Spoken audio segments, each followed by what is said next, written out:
Hi, everyone, and welcome back to Taking the Lead, where we have the opportunity to interview some of the most respected leaders in PR, advertising, and marketing. And we don't interview them because they're great at PR, advertising, and marketing, though they are, but we really want to talk about leadership because that's what we do in Taking the Lead. Today, I am so excited to introduce someone I have known forever and ever and ever, Kim Sample. Since July of 2018, she's been the president of the PR Council. They've got 100 plus members, and she gets to work with smart, creative, fun, and good people who work in the agency business. So we have that in common. She gets to solve problems for an industry she loves. And as you all know, I encourage everyone to do what they love. Um, One of the issues she's tackling is helping to diversify our workforce. And she's very committed to helping make agencies the best place to work for diverse talent. So kudos there. It was sort of a logical step for her in her career. As many of you who know her know, she was the EVP and GM of Text 100. She was the founder and CEO of Emanate, which she led to become a 36 million, 100 plus person shop. And maybe even more important, was named PR Week Agency of the Year and Crane's Best Places to Work, which I think those kind of honors are always the most important. Previously, she was a partner and associate director at respected agency Ketchum. And I had forgotten this or didn't realize this. We both worked at Marina Mar Communications, though at different times.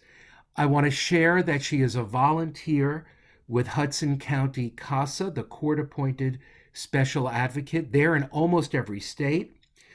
In doing so, she advocates for abused and neglected children. She works alongside child protection agencies, family court, and anyone involved in these youths' care to help them end up in safe, permanent homes. There's more I can tell you about her, but I think it's time to introduce her. Let's welcome Kim Sample to Taking the Lead. Hey, Ken, thank you so much for that introduction. I'm so delighted to be here. It's really an honor to be on your show. So thank you. Well, we're honored to have you. So we're going to dig right in on questions. In your position, I think, and in the career you've had, you really can see the leadership gaps in our industry. What do you think those leadership gaps are today? Well, I hate the word gap, and I hate it because I have a perch where I can see how hard leaders are working, actually, never harder than during the past couple of years. So I call them leadership challenges. May we do that? We can And do I, that. okay, thank you so much. We That can we can call feels them challenges. better from where I sit. I think the biggest challenge I see these days is this massive need to innovate, and the business has been innovating for the whole time we've been in it. I mean, at where things were when we started our careers, and I won't say you're as old as I am, but um, there's huge innovation, but there's so much more innovation available and almost mandated because we have a lot of changes to make this a really exciting field for young talent to come and build their careers. And that's where we're a little challenged right now. There are some things that aren't quite working for the talent and what young people in particular want from their career now.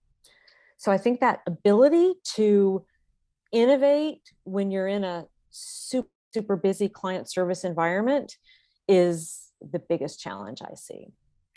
So, what must agency owners and leaders do to meet this challenge? Well, I think I mean, this sounds like I've completely oversimplified, but it's kind of how you use your time and energy, right? Hmm. And time is one thing, but energy is another. And, you know, if you're an agency leader, you have so many pulls on your time but you've got to control how that time and energy gets used so you have enough for innovation. It's so hard. I mean, I have so much empathy for leaders who are dealing with all this incredible opportunity and talent shortages right now. How do you find the energy to innovate? But that's really what you've got to do. You manage your time to do that. And if you yourself feel too stretched to do it, then it is a mandate that you have got to have a person or people working very closely with you who see that as a core responsibility, right? It's funny that that makes me think of two things. One is that leadership is not limited to the CEO, to the C-suite, to the EVP, SVP. In my view, and I have a sort of simplistic, perhaps, definition of leadership, but if you are using your leadership energy, so it's interesting to use the word energy, and leadership influence to drive the outcomes that are best for the organization, for the agency, for the clients, for the teams, for your boss, if you have one, then you are a leader. So it really is about energy. And the other point I'd like to comment on is that we may not seem it, but we do get to choose where we put our time, how we spend our time, what our priorities are. Sometimes we give that over to our calendars or to our clients or whatever. But if you remember that you decide you're going to spend your time on priorities, and if it's about innovation, then you will help your organization innovate more. It's as simple as that. But that acceptance, I get a vote here. I have some choice. I have found with my clients can be a game changer Yeah. in how they look at what they get out of their weeks and what they give to their weeks. So, speaking of recent, oh, I did want to ask you before that question, who's the best leader you ever worked for? And please tell us why. So this is a tricky one because, when you've been in this industry for over 30 years, you are a lot of great leaders, and I consider myself incredibly lucky. So it's a fun thing to think about because I learned so many different things from different people. And I will say, I always had the bias to work for really difficult leaders with high standards because I love being pushed out of my comfort zone. I know it's not for everyone. Sometimes I wish the learning wasn't as painful, but I've always loved that. But a leader popped up in my mind, and I think this person. You may be surprised. But when I was super junior in my career, I had the opportunity to work for a woman named Kathy Carliner. And she was awesome. She was my boss at Golan Harris at the time, Golan now. And I was in awe of her. She was super, super smart, a wonderful personality. Clients loved her. I watched them hang on her word. I can remember in meetings watching how Kathy presented, how she responded to questions, just her facial expression, her gestures, how she handled that conflict. I learned so much from her, but she was also very forward in giving me suggestions. So she had these incredible high standards, written word. She was a great editor, but things like how I presented myself in a client meeting and how I spoke and even how I held myself.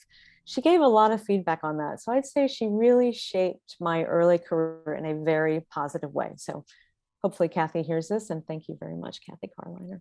Well, Kathy, we're going to tag you in this. I think Kathy and I know of one another. I don't think we've had the pleasure of Oh, meeting in person. And now that suggests to me we should put her on the list for 2023. So, Kathy Carliner, you're next. Oh, so after what we faced in December 2021, January 2022, I would say the road to leadership might as well be paved with traffic signs that say, honestly, we have no idea what's ahead. We just don't know. That said, what are the most important skills a leader should tap or actions they should take to prepare themselves and their organizations for whatever may lie ahead? yeah. Well, I feel like we know some of what is ahead. We know that it's going to continue to be a really tough talent market. We know we have to diversify our agencies, and it's so exciting when we do. So many great things happen. We know technology is going to play a bigger and bigger role in our work and our measurement, and that's super exciting. So these things we can see. I think the past couple of years have been tough. They're making us break a lot of the rituals that we've had in the past, and it's hard to do that. But there's an opportunity there. How do we create really exciting new rituals that replace them and are what people need today, what we need to do today? So I think trying to look at it with an opportunity, have your empathy working in high gear, because people are very burnt out, very tired.